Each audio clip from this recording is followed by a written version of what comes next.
Hi guys, welcome to the first episode of the season, and as promised we're going to talk about how you can build training sessions using your creativity. To give you a little bit of context as to why we chose to bring this topic as the first episode of the season, I believe that we've all been through a stage where we just had no idea of what to do for the next training session.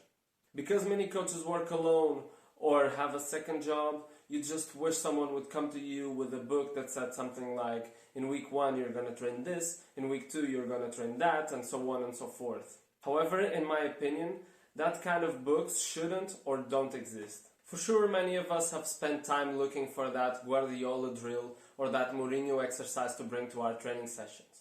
Even recently, I've had someone come up to me with an iPad full of ebooks and PDFs on exercises. I mean, I get it. Having access to that material can make us feel like our knowledge is at par with the knowledge of the coaches that we look up to. And also, those kinds of exercises look very good on paper, so we genuinely believe that we are bringing to the training session the best thing there is. It gives us a sense of comfort and confidence, and that feels good. The catch is that most coaches are not training at a professional level. Only a few hard-working lucky ones get there.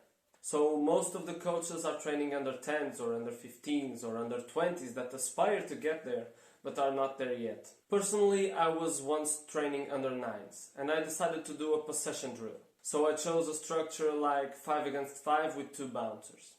I mean, on paper it looked amazing, but of course it didn't work because it was too complex for them. The 5 against 5 structure did not allow them the time and space they needed to execute, and that's when I realized that my work was not fitting my context. So from my experience, I've come to realize that there's no such thing as always or never in football. And that's why we need to take a good hard look at the reality that we have in front of us and adapt. The upside of the situation is that no one knows your reality better than you. For these reasons, I think we need to put our brains to work. How? Let me share with you 3 approaches that have worked for me. Point number 1 is that you must have a very clear idea of your game model and the specificities of your team. We will develop more on how to build a game model later this season, but for now, think about a goal kick situation. If you know exactly that you want, building up, goalkeeper plus 7 players, 4 defenders and 3 midfielders, and you want, doing the high press, 6 players, the 3 forwards and 3 midfielders, then automatically you have created a structure for an exercise that goes something like goalkeeper plus 7 against 6. Now, within that structure, you can then direct the exercise towards training, for example, playing out the back, or doing the high press, or reacting to when you lose the ball. And all that depends on the objective of your training session, and that is precisely the second point that I want to talk to you about. It is very important that you have a very clear idea of what you want to accomplish with the exercise. If you're a coach of a team, then you are responsible for a unique mix of players that have certain needs and abilities. So imagine this, if your team needs to improve on their passing, what kind of exercises would make them pass a lot? Is it structuring exercises where they stay in a line? Or what about if you make a rondo or a game? What kind of exercises would make them pass more often? The answer to these questions is your starting point. Another example. Do you want your team to have a quick reaction to when they lose the ball? And how do you integrate that habit in your players? Think for 2 seconds. You need to incentivize changes in possession. For example, if you decide to play 8 against 3 in a big space, do you think that the 8 will lose the ball too often? And even if they do you think that they need to have a quick reaction to win the ball back? Now, if you get the exact same 11 players, but you decide to go with a structure like 6 against 5, what do you think will happen? Which one do you think is better for you to achieve the goal of your session, training reaction? Therefore, having a prioritized goal can help you narrow down the kinds of exercises that you can use. On a side note, you need to mimic the competitive environment in training as well, but we will develop more on that topic later this season. The last thing that I want to talk to you about enhancing your creativity is that you must create a space where you can be more productive. For example, I started ditching the look for the best exercise and I started putting my ideas on paper. I use paper because having that time off the screen helps me focus a lot more. And also, if I have one idea I write it down on paper, and then if I don't like it, I can always cross it, move on to the next one, and 5 minutes later, if I want to go back to that original idea, it's still there on the paper. I can even look at it and take some points from the original idea and link it with the new one. In contrast, what usually happens with digital is that you write something, but then you don't like it, you delete it. And after 5 minutes you have something completely different written on the screen. But if you want to go back to your original idea, it's not there anymore. So I believe that you lose a little bit in the creative process. In the end, what I'm saying with these 3 points is that if you have a clear idea of what you want to see happening on game day, if you know exactly what your team and players need, and if you can build a strategy where you increase your productivity, for sure you will clear some of the doubts that you have in your head. If you still want to go back to your ebooks because you're afraid that your training exercise may fail miserably in the session, don't be, because you can always move on to your next exercise, and when you get back home you sit down, you rethink, you rewrite, you ask other people for opinions, and in the end I'm sure that you will end up with an even better product. Now for the next part of the video I will take you through my thought process when I need to create an exercise. The way I'm gonna do it is I'm gonna randomly draw from these papers right here things like how many goalkeepers I will have, how many players I will have, how many goals, how many mini goals, and what's the objective of the session. And with that, I will show you how to start the thought process from scratch. So we will create a session with how many goals? Let's see. With 1 big goal, can be 7 aside or it can be 11 aside. How many players will we have available in our session? Let's see, we will have 10 outfield players in our session. The objective of the session will be, let's see, randomly, shooting. And how many mini goals will we have? Let's see, I think, yes, I missed one paper. Here it is. We will have available 1 mini goal. And finally, how many goalkeepers do we have? Hopefully we have a lot, because it's a shooting drill. We will have 2 goalkeepers available. So I already set it all up with the material that I will have available. Because I know that the objective of the session is shooting, I know for a fact that I will use the only big goal that I have available, so I will place it here. And since I'm using a big goal, I know automatically that I will put here one of my 2 goalkeepers. Now, I have 10 players available.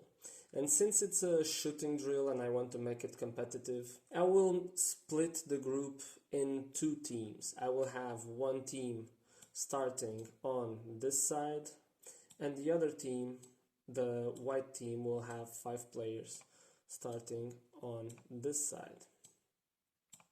So it will be the reds against the whites, each with balls to start their action. Now, since we have 2 teams, I know that 1 goalkeeper is missing, so since this is a competition, this goalkeeper will be around here somewhere. But what will he defend? So we have 1 mini goal, but 1 goalkeeper defending a mini goal doesn't make that much sense. So I would go with another approach, and I would pick something like this, and we could make, for example, a line that the goalkeeper has to defend.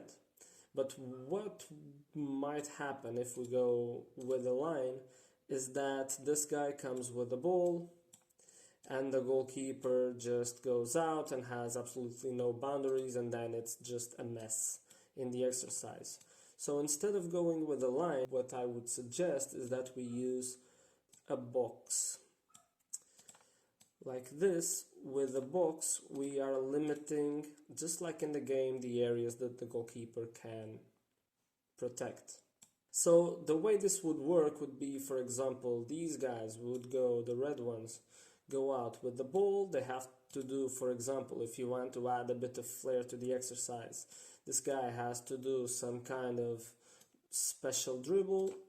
Here in the middle you can have a cone, you say you dribble the cone, and then you shoot the ball. After you shoot the ball, you need to react and you need to defend 1v1 against one of the whites that are coming here. And that way you will go from a situation where you're dribbling and shooting to a situation where you have 1v1 plus, if he's able to dribble, 1v goalkeeper. And here this guy tries to move the ball across the goalkeeper and control it on the other end of the line. And so on and so forth. Then another red one goes and the other white one goes after he shoots. So after a while what will happen is that the reds will have shot a considerable amount of times. So I would suggest, since it's not the same starting where the red ones are and starting where the white ones are, that after a time you switch the teams. So the red ones go here and the white ones go here. Same thing with the goalkeepers, so that everyone has the same stimuli. Okay, but you can say, for example, Francisco, but you need to use the mini goal. So let's see how we can use the mini goal. For example, we could put the mini goal behind this goalkeeper, behind the box, and after this guy dribbles the goalkeeper, he would have, instead of crossing the line, he would have, for example, to shoot towards the goal, and that way we have a simple tap in, we simulate a simple tap in to the goal. The other solution that I can think of right now from the top of my head is that we could put, for example, the mini goal here, and what would happen is we would move this box here and we would put a goalkeeper here. So now what would happen is the white ones come from this side and they start with the ball, and what they have to do is they have to dribble past this goalkeeper and shoot 1v goalkeeper with this second goalkeeper. And after they shoot, they would have to react and prevent the red ones from scoring a tap in the mini goal, and so on and so forth. Same thing, after a time you can switch the teams so that they all go through the same things in training. We will continue the discussion of the exercise in our WhatsApp group, where we will debate details like, for example, what happens when the defender gets the ball. Also, you may have noticed that I did not mention any dimensions of the exercise, and that is because dimensions will be the topic of our episode number 2. Now, comment below one strategy that you have to get your dimensions right. To finalize, I would like to answer a question that one person sent me, asking, but I never know how many players I will have in the session. Well, if that's the case because your players show up late or they don't give you the heads up if they're gonna miss the training, then I would suggest that you plan with open-ended exercises. For example, the exercise that we just saw, it would be okay to do it with 8 players all the way up to having 16 players. If you have an even larger number, then what you can do is you can tweak the exercise in a way that instead of promoting a 1v1 situation, you're promoting a 2v1 or a 2v2 situation. That way you can have shorter lines and your players will have more action time on the ball. Before I finish the episode, I want to remind you of the ongoing conversation on our WhatsApp group, for which you can find the link in the description. If you want extra resources, you can send an email to hello@freecoachtalks.com. Stay safe, and I will see you on the next episode where we will talk about how you can find the right dimensions for your exercise. Thank you for watching.